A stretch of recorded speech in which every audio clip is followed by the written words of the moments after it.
Praise the Lord church. फिर एक बार प्रभु यीशु मसीह के नाम में आप सभी को सलाम।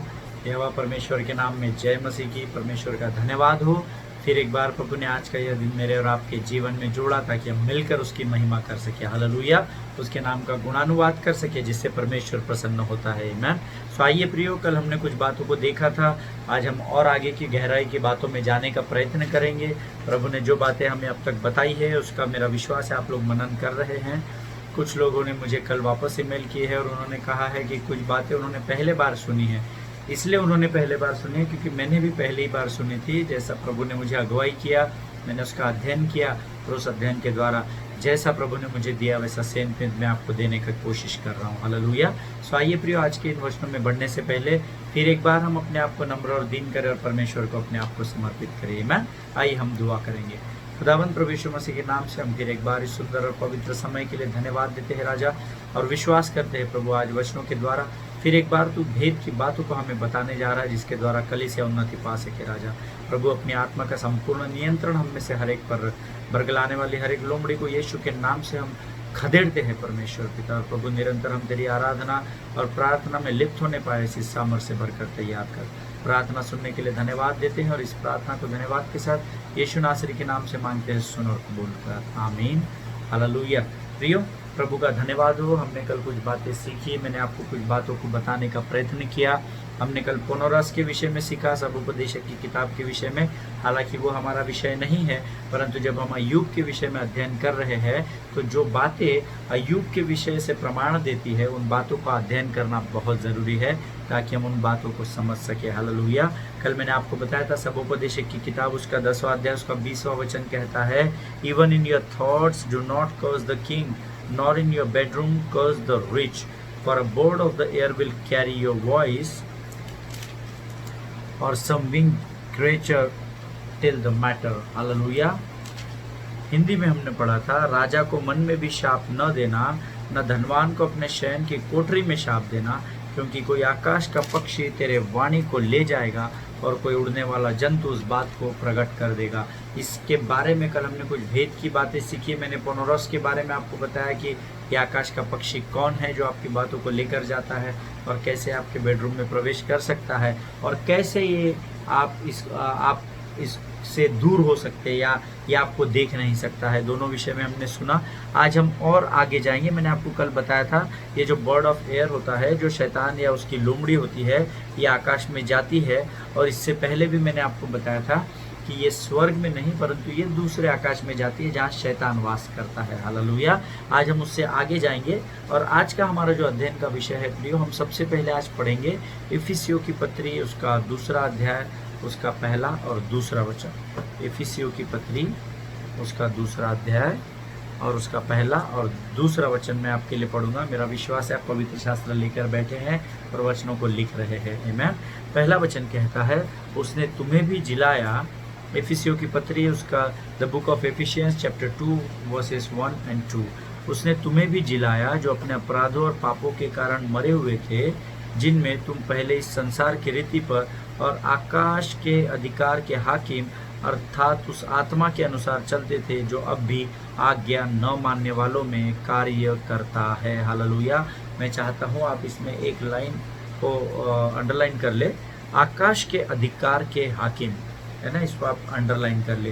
प्रियो, इफिसियों की ये जो पत्री है उसे कई लोग spiritual warfare, the book of spiritual warfare भी कहते हैं ना। आत्मिक युद्ध की किताब के नाम से भी इफिसियों की पत्री जानी जाती है। और इफिसियों 2:1 कहता है कि पहले हम मरे हुए थे और सब जानते हैं कि मरा हुआ जो व्यक्ति है वो किसी दूसरे व्यक्ति को जीवित नहीं कर सकता। हालेलुया। क्योंकि वचन भी कहता है कि जब मैं गड्ढे में चला जाऊंगा तो मैं तेरी आराधना कैसे करूंगा। आमीन। आप और हम एक साधारण मनुष्य होने के नाते ये जानते हैं कि जब हमारा शरीर हमारा प्राण छोड़ देता है तब हम खुद मरे हुए दूसरे किसी को भी जीवित नहीं कर सकते हैं। हालेलुया। सिर्फ परमेश्वर का आत्मा ही है जो इस असंभव बात को संभव कर सकता है। आमीन। क्योंकि हम यहोवा परमेश्वर के पुत्र यीशु मसीह के विषय में जानते हैं कि उसने 4 दिन के मुर्दा लाजर को क्या किया, केवल एक आवाज़ दी और लाजर उस गड्ढे में से, उस गुफा से बाहर आ गया। हालेलुया। प्रियो, परमेश्वर इस कार्य को कर सकता है इस संसार में, जैसे मैं आपको उदाहरण देना चाहता हूँ, इस संसार में आप खुद का उद्धार कर सकते हैं क्या? मेरा उद्धार मैंने खुद ने किया है क्या? नहीं, मेरा उद्धार परमेश्वर ने किया है। परंतु प्रभु यीशु मसीह ने तो मुझे पानी का बपतिस्मा दिया नहीं, प्रभु यीशु मसीह ने तो मेरे सर पर हाथ रखकर मुझे पानी में डुबोया नहीं, प्रार्थना की नहीं। तो प्रभु यीशु मसीह ने क्या किया? प्रभु यीशु मसीह ने उसके सेवकों को तैयार किया ताकि वो आपके जैसे और मेरे जैसे अंधकार में बंधे हुए, अंधकार में फंसे हुए लोगों का उद्धार कर सके। हालेलुया। उसी प्रकार से प्रियो, इसीलिए वचन के अनुसार यहाँ पर वचन कह रहा है कि पहले परमेश्वर, हम जो पहले पाप में मरे हुए थे, उन्हें फिर से प्रभु ने जीवन दिया है। और अब प्रभु आपके और मेरे जीवन के द्वारा क्या करना चाह रहा है? प्रभु आपके और मेरे जीवन के द्वारा अन्य जातियों को उद्धार देना चाह रहा है। हालेलुया। सो ये आपका और मेरा कर्तव्य है, ये आपका और मेरा उत्तरदायित्व है, आपकी और मेरी जिम्मेदारी है कि जितना हो सके हम लोगों तक सुसमाचार का प्रचार करें। आमीन। हो सकता है समटाइम्स हम इन पर्सन उनको करें, कई बार जहां मैं नहीं पहुंच सकता वहां लोगों को वचन भेज देता हूं, वहां पर लोगों को किसी का संदेश भेज देता हूं, किसी अच्छे प्रचारक का प्रचार भेज देता हूं कि ब्रदर आप ये सुनिए, परमेश्वर इस वचन के द्वारा आपको आशीष दे, है ना किसी रीति से। ये और मेरी और आपकी ये जिम्मेदारी है कि हम लोगों तक सुसमाचार प्रचार करें। हालेलुया। इफिसियों की पत्री उसका दूसरा अध्याय, उसका दूसरा वचन जो हमने पढ़ा, वो कहता है पहले हम किसकी अधीनता में चलते थे? तो यहाँ पर 4-5 बातें बताई गई हैं। अगर आप ये वचन अच्छे से अध्ययन करेंगे तो यहाँ पर 4-5 बातें बताई गई है, जिसमें एक है आकाश के अधिकार के हाकिम, जिसको मैंने आपको अंडरलाइन करने बोला है ना। यहाँ पर क्या लिखा है? आकाश, the prince of power of air, the prince of power of air, Hindi में लिखा हुआ है आकाश के अधिकार के हाकिम के हिसाब से हम चलते थे। आमीन। इसका अर्थ है, कल जो हमने सबोपदेशक की किताब उसका 10वां अध्याय उसका 20वां वचन पढ़ा था कि जो आकाश का पक्षी वो हमारे मुख से निकले हुए क्या करता है? नकारात्मक बातों को लेकर, है ना, नकारात्मक बातों को लेकर कहाँ जाता है? मैंने आपको बताया था दूसरे आकाश में जाता है, जहाँ उसका बाप, उसका सरदार, मेरा नहीं, आपका नहीं, उसका बाप वहां पर रहता है। आमीन। सो वो क्या करता है? वो आकाश का पक्षी क्या करता है? हमारे मुख से, ये वही अंधकार का हाकिम है जो आकाश का पक्षी हमने कल सबोपदेशक में देखा था। ये लोमड़ी क्या करती है? ये अनक्लीन स्पिरिट क्या करता है? हमारे मुख से निकले हुए शब्द को लेकर शैतान के पास जाता है प्रियो। हालेलुया। इसीलिए कई बार पवित्र शास्त्र हमें बताता है बी क्वाइट, शांत रहो। हालेलुया। आपने परमेश्वर के शास्त्र में, मेरा पूरा विश्वास है आपने जरूर इस वचन को पढ़ा होगा कि शांत रहो। हालेलुया।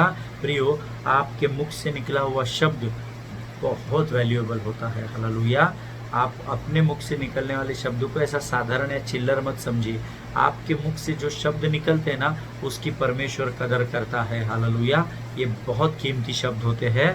और वचन भी कहता है प्रियो, नीति वचन की किताब 18-21 अगर आप निकालेंगे, नीति वचन की पुस्तक उसका 18 अध्याय उसका 21 वचन कहता है कि जीव के वश में मृत्यु और जीवन दोनों होते हैं। और आगे हमारे काम का जो वचन उसमें अभी इस मनन के लिए है, वो जीव के वश में मृत्यु और जीवन दोनों होते हैं। हालेलुया। इसीलिए कई बार परमेश्वर हमको शांत रहने के लिए कहता है। आमीन।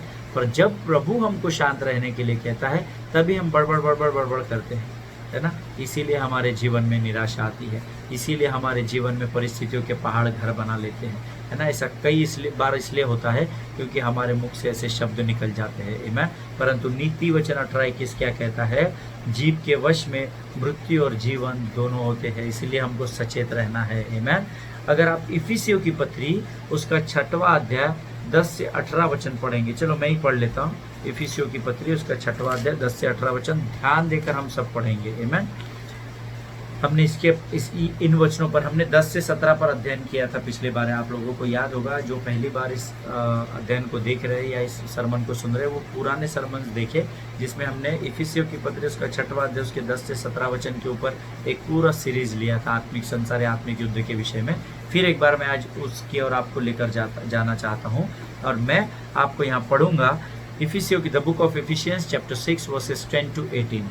इसीलिए प्रभु में और उसकी शक्ति के प्रभाव में बलवंत बनो, परमेश्वर के सारे हथियार बांध लो कि तुम शैतान की युक्तियों के सामने खड़े रह सको, क्योंकि हमारा यह मल्ल युद्ध लहू और मांस से नहीं परंतु प्रधानों से और अधिकारियों से और इस संसार के अंधकार के हाकिमों से और उन दुष्टता की आत्मिक सेनाओं से है जो आकाश में हैं।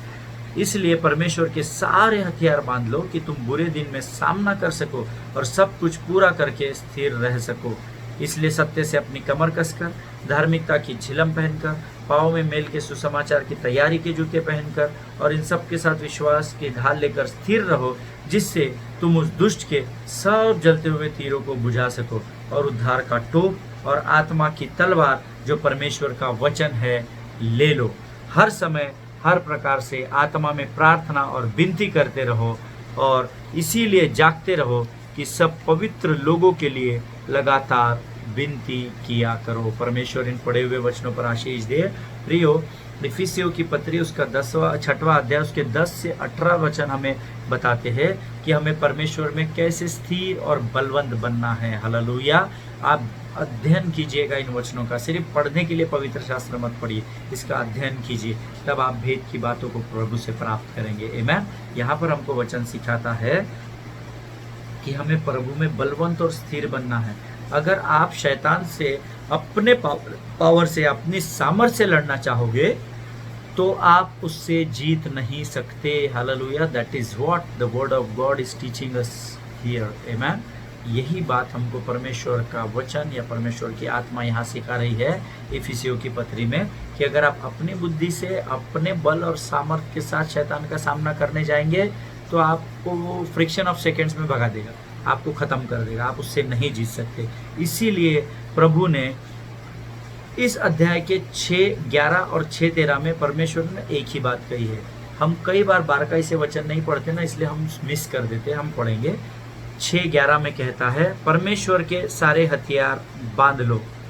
फिर 6:13 में कहता है इसीलिए परमेश्वर के सारे हथियार बांध लो। आमीन। परमेश्वर के इन हथियारों को जो हमने पढ़ा, सत्य से अपनी कमर कसकर, धार्मिकता की झिलम पहनकर, पाँव में सुसमाचार के मेल के जूते पहनकर, है ना, ये सारी जो हथियार है ये 2 बार परमेश्वर ने कहा। इफिसियों 6:11, इफिसियों 6:13 दोनों बार कहा है परमेश्वर के सारे हथियार बांध लो। हालेलुया।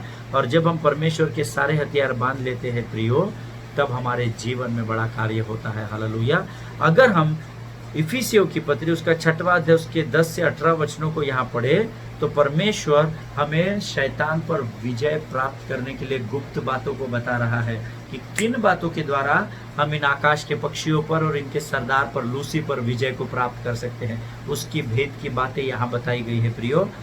अगर हम इन वचनों पर मनन करें, अगर हम इन वचनों के बारे में आपको और गहराई में बताऊंगा पिछले दिनों से भी ज़्यादा, तो पूरा एक दिन मुझे चाहिए, 24 आवर्स। हम तो यहाँ 20-25 मिनट का ही सरमन सुनते सुनते नींद आ जाती है ना। सरमन सुनते सुनते हम क्या करते हैं, कहीं उठ के कुकर बंद करने चले जाते हैं, कहीं कांदा काट रहे हैं ना, हम भिंडी काट रहे हैं वचन सुनते सुनते, क्योंकि सुनना है, ज़रूरी है, इसलिए हम सुन रहे हैं, पर हमारा ध्यान नहीं है। फिर ध्यान नहीं रहता तो हमारा को कोई फ़ायदा नहीं होता।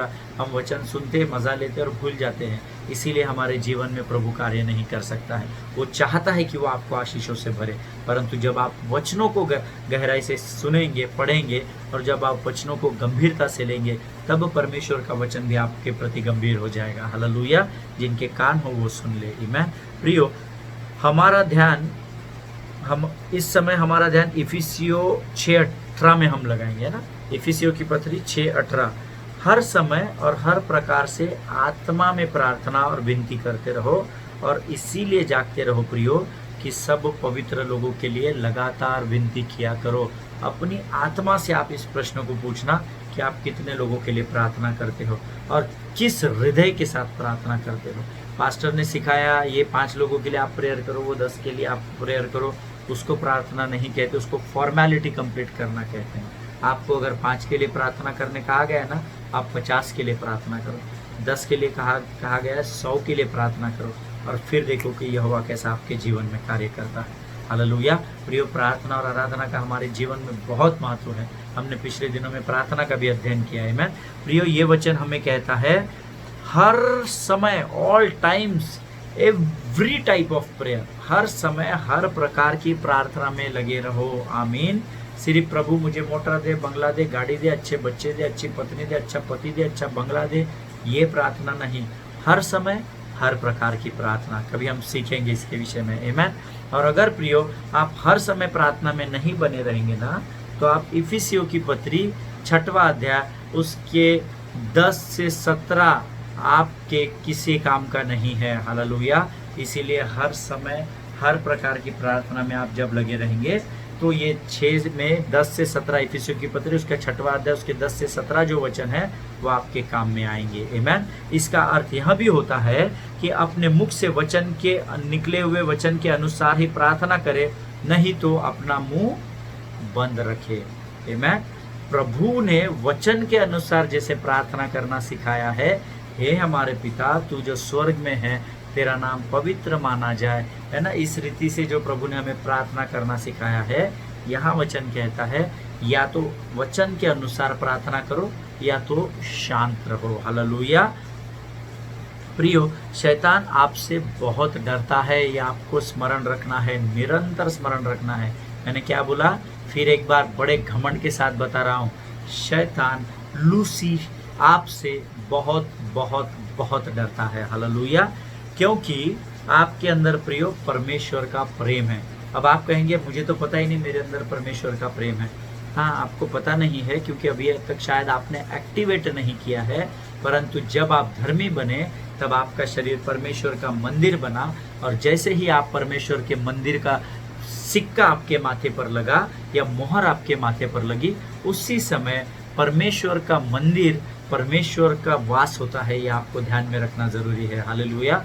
जैसे ही आपको यहाँ मोहर लगी कि आपका शरीर परमेश्वर का मंदिर है, उसी समय परमेश्वर आपके अंदर आ गया, तो अपने आप परमेश्वर के साथ परमेश्वर का प्रेम भी आपके अंदर आ गया। हालेलुया। आप लोगों से नहीं करते होंगे, वो आपका विषय है, उसके लिए आपको चाबी को एक्टिवेट करना पड़ेगा। जैसे बाइक को स्टार्ट, इग्निशन को ऑन किए बगैर बाइक स्टार्ट नहीं होती, वैसे ही जब तक आप आपके परमेश्वर के अंदर के प्रेम को बाहर नहीं निकालेंगे लोगों के प्रति, अपने भाई बहनों से परमेश्वर जैसा प्रेम करता है वैसा नहीं करेंगे, तब तक आपको पता नहीं चलेगा कि प्रभु का प्रेम क्या होता है। हालेलुया। जिनके कान हो वो सुन ले कि प्रभु क्या कहना चाह रहा है। अगर आप शैतान को कोसेंगे ना, मैं आपको एक बात बताता हूँ भेद की, अगर आपने शैतान को कोसा, लूसी ऐसा है, लूसी वैसा है, लूसी वैसा है, फलाना ठिकाना, वो भी अधर लोग से चिल्लाएगा, अमित ऐसा है, अमित वैसा है, तुम अमित के बारे में नहीं जानते, ये है वो है। अगर आप शैतान को मारेंगे वो भी आपको मारेगा। लेकिन भेद की बात, अगर आप यीशु मसीह को बोलेंगे ना, आई लव यू जीसस, शैतान नहीं बोलता है। हालेलुया।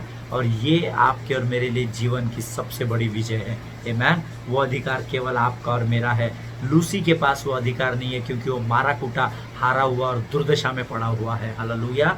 जब आप यीशु को कहते हैं जीसस आई लव यू, मैं तेरे लिए तुझसे बहुत प्रेम करता हूँ, ये कह नहीं सकता शैतान। हालेलुया। सो प्रियो, परमेश्वर को धन्यवाद दे कि स्वर्गीय पिता यहोवा परमेश्वर ने आपको और मुझे पिता कहने का अधिकार दिया है। यीशु मसीह को मुझे भाई और मित्र कहने का, मेरा परमेश्वर, मेरा उद्धारकर्ता कहने का अधिकार दिया है, जो लूसी और उसकी सेना के पास नहीं है।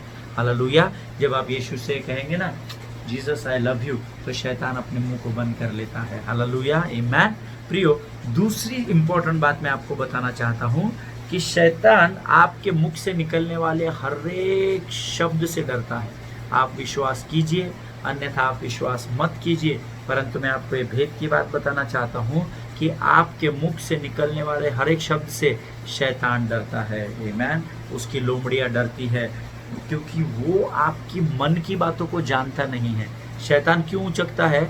आपके मुख से हुए निकलने वाले शब्दों के बाद शैतान उचकना फुदकना शुरू करता है, परंतु वचन कहता है मेरा यीशु मसीह मन की बातों को जानने, जांचने और परखने वाला परमेश्वर है। वो इतना महान परमेश्वर है कि इससे पहले कि मेरे मन में विचार आए और मेरे मुख से शब्द निकले, वो जानता है कि मैं क्या सोचने वाला हूँ और मेरे मुख से क्या निकलने वाला है। हालेलुया। इसीलिए शैतान आपके मुख से निकलने वाले शब्दों को ना वेट करता रहता है, वो राह देखता रहता है, अब ये क्या बोलेगा, क्या बोलेगा, अरे वचन बोलेगा क्या, वचन बोले। जैसे आपने यीशु के विषय में बोला, ये कोसों भागेगा, और जैसे ही आपने गलत बातों को बोला, ये आपको जकड़ लेगा।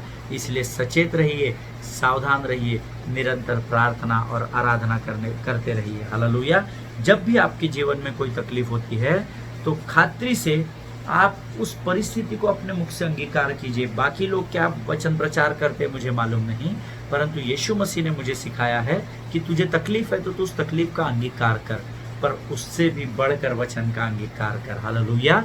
प्रियो, ये बहुत सारे लोगों को मैंने देखा है, वो वचन तकलीफ, अरे निगेटिव बातें, अट ये नहीं बोलने का मुझे कैंसर है, ये नहीं बोलने का मुझे कैंसर है। पर जब मैं इस बात को अध्ययन कर रहा था, प्रभु ने मुझे कहा नहीं, तेरे को जो तकलीफ है ना अमित, तू उसका अंगीकार कर। क्यों, उससे क्यों मुकरता है? क्योंकि वो तो है ना, वो तो वस्तु स्थिति है ना, वो तो that is fact in your life. So accept the fact in your life, but more than that accept the truth of the life, and the truth of the life is Jesus Christ. Hallelujah. So प्रभु की आत्मा ने मुझे सिखाया कि जो वस्तु स्थिति तेरे जीवन में, उसका तो अंगीकार कर, नो डाउट, बट उससे बढ़कर परमेश्वर के वचन पर विश्वास कर और उसका अंगीकार कर। उदाहरण के तौर पर मैं आपको बताना चाहता हूँ, अगर आपको कोई बीमारी ने जकड़ा हुआ है, किसी भी प्रकार की बीमारी रहने दो, इतनी रहने दो, इतनी बड़ी रहने दो, इससे हमको कोई फर्क नहीं पड़ता। वो लूसी को फर्क पड़ेगा, हमको नहीं पड़ेगा, है ना। अगर आपको बीमारी है तो आप कहिए कि हाँ मैं बीमार हूँ, हाँ प्रभु मैं बीमार हूँ, लेकिन ऐसा लिखा है कि वचन के अनुसार यीशु मसीह के कोड़े खाने से मैं चंगा हो चुका हूँ। हालेलुया। प्रियो, आपका विश्वास ही आपको प्रभु के करीब लेकर जाता है। आमीन। जो फैक्ट है उसको एक्सेप्ट कीजिए, परंतु उससे बढ़कर, जैसा प्रभु ने कहा कि वचन कहता है, वचन में लिखा है ना, वैसे ही जब अगर फॉर एग्जांपल बीमार है तो कहिए कि हाँ मैं बीमारी से ग्रसित हूँ, परंतु लिखा हुआ है वचन के अनुसार, परमेश्वर का वचन कहता है कि यीशु मसीह के कोड़े खाने से मैं चंगा हो चुका हूँ। Hallelujah. Beloved people of God, don't deny the fact, है ना, वस्तु स्थिति को नकारिए मत, because you know the truth, है ना। वस्तु स्थिति को कौन नकारता है? जो डरा हुआ होता है, नहीं मुझे कुछ नहीं हुआ, नहीं मुझे कुछ नहीं हुआ, नहीं मुझे कुछ नहीं हुआ। आप वस्तु स्थिति को अंगीकार कीजिए, इसीलिए क्योंकि आप धर्मी हैं, आप सत्य को जानते हैं। There is a difference between fact and truth. आमीन। हम इसके विषय में कभी सीखेंगे, फैक्ट वर्सेस ट्रुथ, है ना, वास्तविकता और सत्य, इसके विषय में हम कभी अध्ययन करेंगे।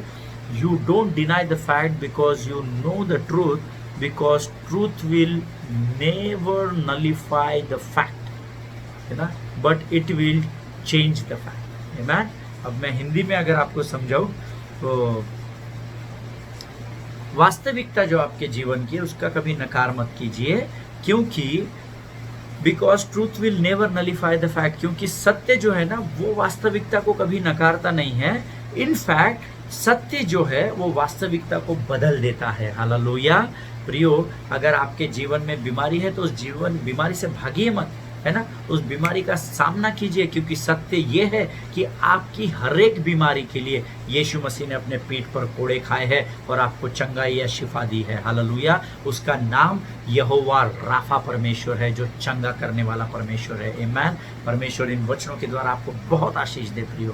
आमीन। इफिसियों 6:18 में हमने भी पढ़ा है कि हर समय और हर प्रकार से आत्मा में प्रार्थना और विनती करते रहो। आमीन। हम आपको एक वचन पता है क्या? फिलिपियों की पत्री उसका 4 अध्याय उसका 6 और 7 वचन, किसी भी बात की चिंता मत करो, परंतु हर एक बात में तुम्हारे प्रार्थना और निवेदन धन्यवाद के साथ परमेश्वर के सम्मुख उपस्थित किए जाए। हालेलुया। यहाँ पे वचन कहता है लगातार आत्मा में प्रार्थना, हर समय हर प्रकार आत्मा में प्रार्थना और विनती करते रहो। और जब आप प्रार्थना करते हो प्रियो, तो वचन का इस्तेमाल जरूर करो। हालेलुया। परमेश्वर के वचन के बगैर की गई प्रार्थना और परमेश्वर के वचन बगैर की गई आराधना परमेश्वर स्वीकार नहीं करता है। हालेलुया। इसीलिए वचन कई बार कहता है आत्मा और बुद्धि से भजन गाओ। हालेलुया। आत्मा से भी प्रार्थना करो और बुद्धि का भी इस्तेमाल करो, है ना। वचन के अनुसार ही मुझे और आपको आराधना और प्रार्थना करनी है, क्योंकि जब आप प्रार्थना करते हो तो वचन का इस्तेमाल करते हो, लेकिन जब आप विनती करते हो तब वचन को जोड़कर मेरे प्रभु के सम्मुख विनती करो। आपके प्रार्थना में भी, आपके विनती में भी, आपकी आराधना में भी परमेश्वर का ये प्रबल दोधारी तलवार के नाई जीवित वचन का होना बहुत बहुत बहुत ज़रूरी है। हालेलुया। अगर आपकी प्रार्थना, आराधना, विनती में वचन नहीं है तो आप भूल जाइए, परमेश्वर को तक वो प्रार्थना और आराधना कभी भी नहीं पहुंचेगी। हालेलुया। इसलिए प्रियो, मैं आपसे विनती करता हूं कि जब भी आप प्रार्थना को बैठते हैं ना, जब भी आप आराधना को बैठते हैं ना, संसार की सारी चिंताओं को भूल जाओ, संसार को भूल जाओ, पूरी रीति से भूल जाओ। वो समय केवल आपका और आपके उद्धारकर्ता का है। हालेलुया। जिसने आपको अंधेरे से निकाल कर उजाले में, ज्योति में लेकर गया है। इसलिए जब भी आप वचन पढ़ो, एकांत में जाओ, वचन पढ़ो, मनन करो, सबको बोल देना, डिस्टर्ब नहीं करने का। अभी मेरा बाइबल स्टडी का टाइम है, मेरे को कोई मजाकबाजी चलेगी नहीं, मेरे को कोई ऑडियो वीडियो डिस्टर्बेंस नहीं चाहिए। अब मेरा और मेरे परमेश्वर का समय है। ये समय है जब मैं अपने प्रभु से बात करूंगा, और ये समय है जब मैं अपने प्रभु की सुनूंगा। हालेलुया। जिनके कान हो वो सुन ले कि आत्मा कलीसिया से क्या कहना चाह रही है। आमीन। प्रियो, आज हम यहाँ समाप्त करेंगे। परमेश्वर आपको बहुत आशीष दे। जो आज हमने वचन सीखे हैं, जो वचन हमने लिखे हैं, उसके ऊपर मनन कीजिए, और कल एक बार फिर हम मिलेंगे और इसी विषय में हम आगे बढ़ेंगे। हालेलुया। बहुत सारी भेद की बातें और बाकी है, यहाँ पर ये सीरीज थोड़ा लंबा है, परंतु मैं चाहता हूँ, मुझे कुछ लोगों के ईमेल आए, मुझे कुछ लोगों के SMS आए, और उन्होंने कहा, दादा ब्रदर, इन वचनों को पकड़कर आप फायरी प्रचार क्यों नहीं करते हो? मैंने एकदम ऐसा तीखी मिर्ची के जैसा प्रचार करो। मुझे हंसी आई जब मैंने वो ईमेल पढ़े। प्रचार में कलीसिया में करता हूँ। हालेलुया। जहाँ मैं अध्ययन अपने लोगों को सेवकाई करता हूँ, वहाँ पर मैं प्रचार ही करता हूँ। परंतु मैं चाहता हूँ कि ये जो बोझ मुझे यीशु मसीह ने दिया है, ये बोझ मुझे दिया है ताकि मैं लोगों तक सत्य पहुँचाऊँ और बंधे हुए लोगों को आज़ाद कर सकूँ। हालेलुया। इतने गहराई से अध्ययन करने का एक ही कारण है प्रियो, ये अध्ययन तो मैं कर चुका हूँ, मुझे ये सब मालूम है ना। परंतु मैं चाहता हूँ, क्योंकि मैंने परमेश्वर से सेंतमेंट पाया है ना, तो मैं चाहता हूँ कि मैं आप तक वो सेंतमेंट पहुँचाऊँ। हालेलुया। ताकि जब मैं परमेश्वर के न्याय के सिंहासन के सामने खड़ा रहूँ, तो मैं परमेश्वर की आँख में आग डालकर उससे बात कर सकूँ। हालेलुया। मैं प्रभु को बड़े गर्व के साथ बता सकूँ कि प्रभु, तूने मुझे जो काम दिया था, तूने देखा है, मैंने उस काम को पूर्ण किया है। हालेलुया।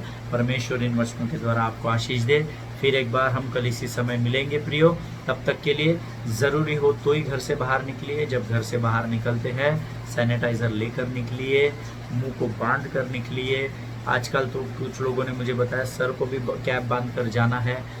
जैसे प्रभु आपको अगुवाई करे, और लोगों से डिस्टेंस बना कर रखिए। मैं अभी पूना बॉम्बे होकर आया हूँ, और वहाँ हालात बहुत ख़राब है, परंतु प्रभु सुरक्षित मुझे वहाँ लेकर गया और अपने बाड़े में सुरक्षित वापस लेकर आया। हालेलुया। सो प्रभु का धन्यवाद हो सारी बातों के लिए। प्रभु आपको वचनों के द्वारा आशीष दे। कल हम फिर मिलेंगे, तब तक सुरक्षित बने रहिए। प्रभु के वचनों का मनन कीजिए, प्रभु के राज्य के लिए आशीष और आदर का कारण बनिए।